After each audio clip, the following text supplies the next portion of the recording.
Pokoke Kanjeng Nabi hijrah niku bareng tiyang 70.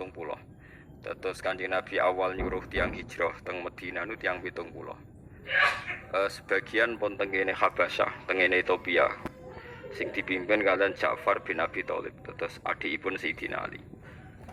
Terus sahabat wonten hijrah teng Habasyah, terus kemudian hijrah pertama teng Madinah niku sekitar tak tiang 70. Semacam-macam walhasil Nabi nang Madinah iku mulya. Lah regane wong mulya iku wis dadi sunatullah niku ana wong munafik. Mulane nek sampean melarat iki ora ana munafik, ora kena dibodoni. Tapi nek mulya dadi pejabat, dadi kiai gedhe nglahirno wong munafik. Ya ora usah ketun wis ngono iku sunatullah teng donya. Terus iku wis regane melarat iku ora enak, tapi ketemu wong jujur. Regane sugih iku enak, tapi ketemu wong napa? Munafik. Mana ana kiai gedhe, ana tokoh gedhe kok kepengin steril. Saking pecundang-pecundang mboten saged. Wong Rasulullah niku tiyang paling disenengi Allah niku mboten terbebas saking tiyang napa? Munafik. Terus tiyang munafik niku nggih saged tobat. Nggih wonten hukume. Kalau terang sitok-sitok, karena kita sering nyebut kata munafik tapi tidak paham.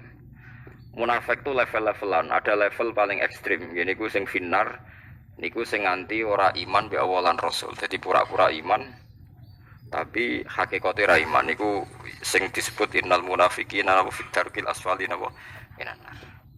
Ana munafik ku ya iman tenan bi Allah bi rasul, ya iman ya percaya nek kiai iki wong apik, ulama iki wong apik. Tapi bodoni urusan duit, terus ngakali sithik-sithik proposal. Iku ora munafik kelas berat. Iki kan tetep nang swarga. Sing tukang-tukang napa bodoni, ya dihisab sithik-sithik tapi tetep napa nang swarga. Bodoni ku ana loro, ana bodoni tenan. Bodoni sing rugekno. Bodoni rontok tenan. Sing rontok tenan niku malah min ahli napa jannah. Kanjeng Nabi bolak-balik dibodoni sahabat. Kalau gak ada punya banyak cerita sahabat sing bodoni Nabi, tapi mergo seneng. Nuaiman itu sahabat paling lucu, senengane mabuk. Mabuk ya mabuk tenan ya. Tapi buatan pengedar ganja, buatan mabuk mawon, buatan. Dia itu tiap mabuk di zir.